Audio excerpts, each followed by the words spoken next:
इस वीडियो में हम पढ़ेंगे सी स्टेटमेंट के बारे में। सी स्टेटमेंट क्या होती है? C statement is an instruction for computer to perform a task. C statement दरअसल एक इंस्ट्रक्शन होती है कंप्यूटर के लिए कि कंप्यूटर कौन सा काम करेगा। टास्क से मुराद काम।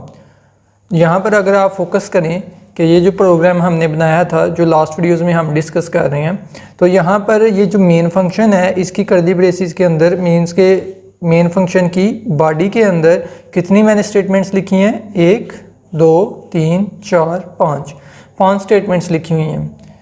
अब इस स्टेटमेंट का काम क्या है कि जब भी ये स्टेटमेंट एग्जीक्यूट होगी तो कंप्यूटर का काम ये होगा कि रैम के अंदर एक ए नाम का वेरिएबल बनाएं और उसके अंदर कौन सी वैल्यू इंसर्ट कर दें? 25।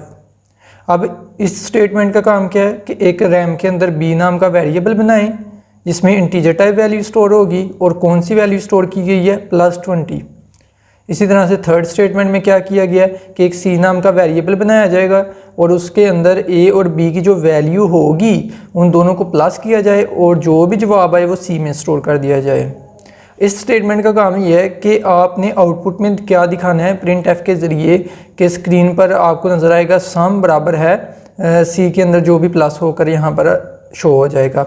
तो आप 25 और 20 को प्लस करेंगे तो हमारे पास आंसर आ जाएगा 45। वो 45 सी में स्टोर हो जाएगा और यहाँ पर आउटपुट में आपको स्क्रीन में क्या शो होगा? आउटपुट में यहाँ पर मैं आउटपुट भी लिखता हूँ। आउटपुट में आपको इस तरह से स्क्रीन पर आएगा सम, जब ये स्टेटमेंट एग्जीक्यूट होगी तो सम बराबर है किसके? यहाँ पर 45, क्योंकि यहाँ पर किसकी वैल्यू शो होगी? ये सी की वैल्यू इधर शो होगी। ये %d को कहते हैं फॉर्मेट स्पेसिफायर। दरअसल किसी वेरिएबल की वैल्यू को प्रिंट एफ में शो करवाने के लिए हम इसको यूज़ करते हैं। अगर उसकी डाटा टाइप इंट हो, अगर फ्लोट होगी तो हमने एफ यूज़ करना है, अगर कैर होगी तो हमने सी यूज़ करना है। तो अभी माइंड में यही रख लेंगे अगर किसी वेरिएबल का डाटा टाइप इंटीजर है तो इट मीन्स कि हमने %d यूज़ करना है ताकि उस वेरिएबल की वैल्यू को हम प्रिंट एफ के अंदर आउटपुट पर शो करवा सकें। क्लियर हो गया? अब नेक्स्ट स्टेटमेंट का काम क्या है कि एक वेरिएबल रैम के अंदर बनेगा डी नाम का और उसमें क्या स्टोर कर दिया जाए? 25 का स्क्वायर रूट का जो भी आंसर आएगा वो डी में जाके स्टोर करवा दिया जाए। अब ये आउटपुट में नहीं आएगा, डी के अंदर स्टोर हो जाएगा लेकिन आउटपुट पर नहीं आएगा। वो क्यों? वजह क्या है? क्योंकि हमने अगर आउटपुट शो करवाना है तो प्रिंट एफ का फंक्शन यूज़ करना पड़ेगा और ये प्रिंट एफ का फंक्शन कहाँ पर मिलेगा? हमें stdio हेडर फाइल के अंदर लास्ट में मिलता है, जिसको हम यूज़ करते हुए इजीली आउटपुट को शो करवा सकते हैं। तो सी स्टेटमेंट होती क्या है? यहाँ पर अभी आपको स्टेटमेंट्स का बताया कि ये स्टेटमेंट्स क्या करती हैं। ये दरअसल कंप्यूटर के लिए इंस्ट्रक्शन होती हैं कि कंप्यूटर कौन सा टास्क करेगा। टास्क से मुराद काम कौन सा करेगा। So C statement is an instruction for the computer to perform a task. Instruction मतलब हदायत होती है कंप्यूटर के लिए कि कंप्यूटर कौन सा टास्क परफॉर्म करेगा। The statements of C program are written under the main function between the curly braces. यहाँ पर लिखा हुआ है कि जो इंस्ट्रक्शंस हम लिखते हैं वो मेन फंक्शन की कर्ली ब्रेसिस के अंदर रह कर लिखते हैं, लेकिन हम मेन फंक्शन से बाहर रह के भी लिख सकते हैं। लेकिन अभी वो आपने पढ़ा फंक्शंस के बारे में तो अभी अब वो चीज़ के बारे में कंफ्यूज ना हो, लेकिन अपने माइंड में ये रख लें ज़रूरी नहीं कि हम हमेशा सारी इंस्ट्रक्शंस मेन फंक्शन में लिखें। हम बाहर भी लिख सकते हैं लेकिन वो अलहदा से फंक्शंस बनाने पड़ते हैं। तो अभी यही आप कंसिडर करके चलें कि मेन फंक्शन में हमने स्टेटमेंट्स को लिखना है। Each statement in C is terminated with a semicolon. It is also known as statement terminator. अब आपने करना कहाँ से कि आपने डेफिनेशन इधर से लेकर इधर तक लाजमी करें इसकी और यहाँ से लेकर इसको भी लाजमी करें। इसका मतलब ये है कि जो हर स्टेटमेंट होती है सी लैंग्वेज की उसको टर्मिनेट मतलब कि एंड किया जाता है एक सेमीकोलन के साथ, जिसको हम स्टेटमेंट टर्मिनेटर कहते हैं। यहाँ पर देखें स्टेटमेंट को एंड किया गया किसके साथ? सेमीकोलन के साथ। और इस सेमीकोलन को हम क्या कहते हैं? Statement terminator. ये भी टर्मिनेटर है, खाली टर्मिनेटर भी कहते हैं इसको, टर्मिनेशन पॉइंट भी कहते हैं। तो हर स्टेटमेंट के एंड पर जो हम सेमीकोलन लगाते हैं इसको हम स्टेटमेंट टर्मिनेटर या हाली इसको टर्मिनेशन पॉइंट भी कहते हैं या टर्मिनेशन भी कहते हैं या टर्मिनेटर भी कह सकते हैं। इस लाइन में यही बताया गया इधर से लेकर इधर तक। अब एग्जांपल है जी नेक्स्ट। आपने यहाँ से लेकर यहाँ तक क्लास में एग्जांपल करें, अपने पास से भी आप कोई बना के एग्जांपल दे सकते हैं, जहाँ जिस तरह ये इस प्रोग्राम में बताया गया है कि इसमें टोटल 1 2 3 4 5 इंस्ट्रक्शंस हैं। तो आप नीचे लिखते हैं in this program in the main function there are the 5 statements. यहाँ पर कितनी स्टेटमेंट्स हैं कमेंट बॉक्स में बताएं, इस प्रोग्राम के अंदर मेन फंक्शन के अंदर कितनी स्टेटमेंट्स हैं। आई होप आपको समझ आ गई होगी, तो कमेंट बॉक्स में मुझे बताएं। अब नेक्स्ट पढ़ते हैं जी इस क्वेश्चन को। Write some important points for writing a C program. C program को लिखते हुए अहम पॉइंट्स के बारे में बताएं जी, वो कौन से अहम पॉइंट्स हैं जिनको हमें वैसे भी फोकस में रखना चाहिए, मद्देनज़र रखना चाहिए, ध्यान रखना चाहिए उनका कि इनमें कोई गलती ना हो। चलें पहले पॉइंट की तरफ आते हैं। The sequence of the statements in C program must be same according which they need to be executed.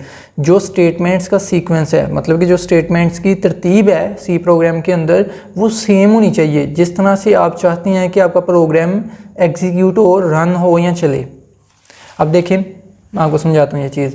यहाँ पर पहली स्टेटमेंट है, यहाँ पर ए वेरिएबल को इनिशियलाइज, मतलब कि ए वेरिएबल के अंदर वैल्यू डाली गई है, और यहाँ पर बी वेरिएबल के अंदर वैल्यू 20 डाली गई है। इस तरह सी के अंदर इन दोनों को प्लस करके इसमें वैल्यू डाली गई है।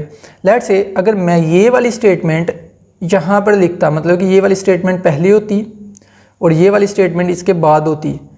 अब यहाँ पर जब सेकंड स्टेटमेंट चलनी थी, ये वाली इंट सी बराबर है ए प्लस बी, तो ए की वैल्यू तो पता होनी थी, लेकिन बी की वैल्यू को तो पता ही नहीं था होना यहाँ पर, क्योंकि ये बी की वैल्यू तो बाद में लिखी होनी थी मैंने। तो यहाँ पर एरर आ जाना था, क्योंकि उसने कहना कि बी की वैल्यू तो अब पता ही नहीं मुझे। तो आपने इस तरह से स्टेटमेंट्स को लिखना है जिस तरह से आप उनको एग्जीक्यूट करना चाहते हैं। अब आप चाहते हैं कि सी के अंदर, सी वेरिएबल के अंदर ए प्लस बी की वैल्यू जमा हो के इसमें आ जाए, तो आपको पहले ए और बी की वैल्यू देनी पड़ेगी, देन ही आप उनको प्लस करके सी में इंसर्ट कर सकोगे, मतलब सी में आप वैल्यू दाखिल करवा सकेंगे। अदरवाइज़ अगर आप बी को बाद में लिखते हैं तो उसको तो पता ही नहीं चलना कि बी के अंदर कौन सी वैल्यू और किस तरह से करे, तो वहाँ पर एरर आएगा। नेक्स्ट पॉइंट है जी, C language is case sensitive. C language जो है ये केस सेंसिटिव लैंग्वेज है। केस सेंसिटिव से क्या मुराद है? It means that it differentiate between lower case and upper case letters, कि सी लैंग्वेज अपर केस और लोअर केस वाले लेटर्स में फ़र्क कर सकती है। अब अपर केस, लोअर केस से मुराद है स्मॉल लेटर्स, अपर केस से मुराद है कैपिटल लेटर्स। अगर आप लिखते हैं ना मेन, ये और ये मेन, ये दोनों डिफरेंट हैं, सेम नहीं है। इसका मतलब और है और इसका मतलब और है। ये तो पहली बात, ये तो बिल्ट इन फंक्शन है और ये तो है ही नहीं फंक्शन। बिल्ट इन फंक्शन जो आपको मिलता है ये मेन फंक्शन है, जो कि सी प्रोग्राम में लाजमी देना पड़ता है आपको। ये जहाँ पर ये देखें, यहाँ पर आप देख सकते हैं कि मेन फंक्शन तो लाजमी देना पड़ता है जहाँ से प्रोग्राम की एग्जीक्यूशन शुरू होती है।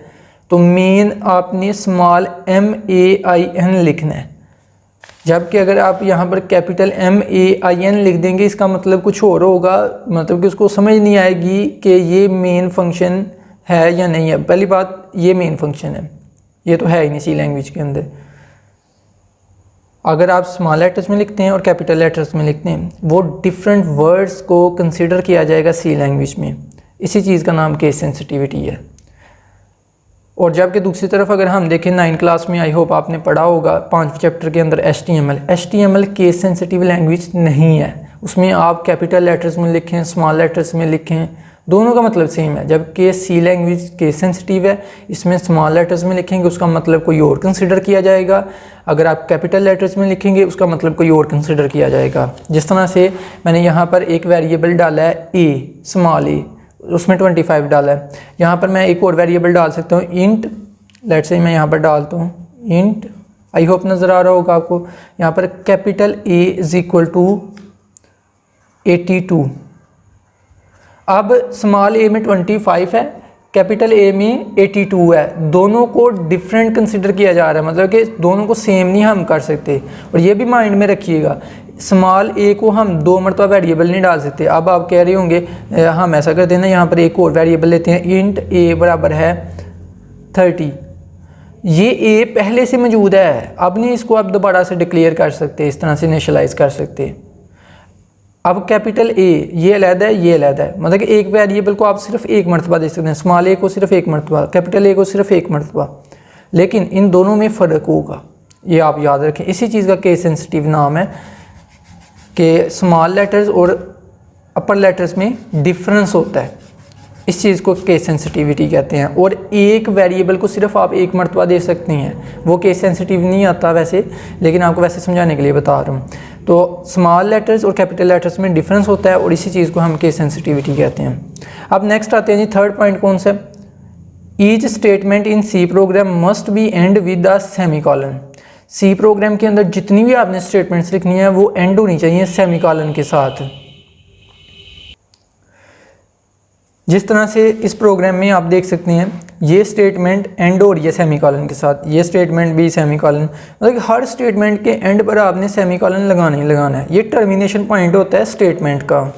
आप नेक्स्ट लिखा हुआ है जी, देखें, the compiler generates a syntax error if any statement is not terminated bye a semicolon. अगर किसी स्टेटमेंट को आप सेमीकोलन के साथ टर्मिनेट नहीं करते, उसको ख़त्म नहीं करते, तो वहाँ पर कौन सा एरर आ जाएगा? सिंटैक्स एरर आ जाएगा। वो कौन सा आईडी का कौन सा पार्ट उसको डिटेक्ट करेगा? वो कंपाइलर करेगा। कंपाइलर सिंटैक्स एरर को जनरेट करेगा कि आपने फ़लाँ लाइन में एंड पर सेमीकोलन नहीं डाला। वहाँ से आपको आई होप पता चल जाएगा, बल्कि वो रेड कलर का IDEF C++ में आ भी जाता है।